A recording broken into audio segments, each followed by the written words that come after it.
नमस्कार। इस वीडियो में हम दुर्गा सप्तशती के छठे अध्याय को सुनेंगे, जिसमें ऋषि मेधा धूम्रलोचन के वध की कथा राजा सूरत और वैश्य समाधि को सुनाते हैं। ऋषि कहते हैं, देवी का यह कथन सुनकर दूत को बड़ा अमर्ष हुआ और उसने दैत्यराज के पास जाकर सब समाचार विस्तार पूर्वक कह सुनाए। दूत के उस वचन को सुनकर दैत्यराज कुपित हो उठा और दैत्य सेनापति धूम्रलोचन से बोला, धूम्रलोचन, तुम शीघ्र अपनी सेना साथ लेकर जाओ और उस दुष्टा के केश पकड़कर घसीटते हुए उसे बलपूर्वक यहाँ ले आओ। उसकी रक्षा करने के लिए यदि कोई दूसरा खड़ा हो तो वह देवता, यक्ष अथवा गंधर्व ही क्यों न हो, उसे अवश्य मार डालना। ऋषि कहते हैं, शुंभ के इस प्रकार आज्ञा देने पर वह धूम्रलोचन दैत्य 60,000 असुरों की सेना को साथ लेकर वहां से तुरंत चल दिया।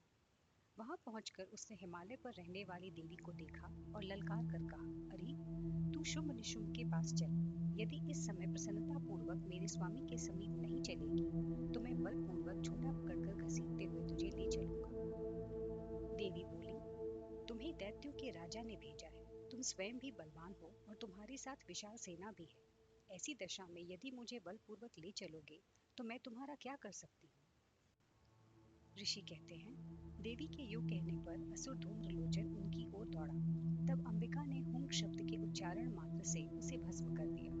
फिर तो क्रोध में भरी हुई दैत्यों की विशाल सेना और अंबिका ने एक दूसरे पर तीखे सहायकों, शक्तियों तथा फरसों की वर्षा आरंभ की। इतने में ही देवी का वाहन सिंह क्रोध में भरकर भयंकर गर्जना करके गर्दन के बालों को हिलाता हुआ असुरों की सेना में कूद पड़ा।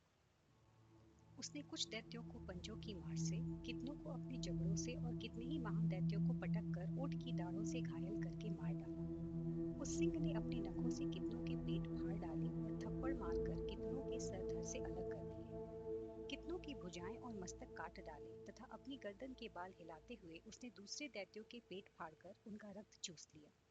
अत्यंत क्रोध में भरी हुई देवी के वाहन उस महाबली सिंह ने क्षण भर में ही असुरों की सारी सेना का संहार कर डाला। शुंभ ने जब सुना कि देवी ने धूम्रलोचन असुर को मार डाला तथा उसके सिंह ने सारी सेना का सफाया कर डाला, तब उस दैत्यराज को बड़ा क्रोध हुआ। उसका ओंठ कांपने लगा। उसने चंड और मुंड नामक दो महादैत्यों को आज्ञा दी, हे चंड और हे मुंड, तुम लोग बहुत बड़ी सेना लेकर वहां जाओ। उस देवी के झोटे पकड़कर अथवा उसे बांधकर शीघ्र यहाँ से ले आओ। यदि इस प्रकार उसको लाने में संदेह हो तो युद्ध में सब प्रकार के अस्त्र शस्त्रों तथा समस्त आसुरी सेना का प्रयोग करके उसकी हत्या कर डालना। उस दुष्टा की हत्या होने तथा सिंह के भी मारे जाने पर उस अंबिका को बांधकर साथ ले शीघ्र ही लौट आना। इस प्रकार श्री मार्कंडेय पुराण में सावर्णिक मनवंतर की कथा के अंतर्गत देवी महात्म्य में धूम्रलोचन वध नाम का छठा अध्याय पूरा हुआ। धन्यवाद।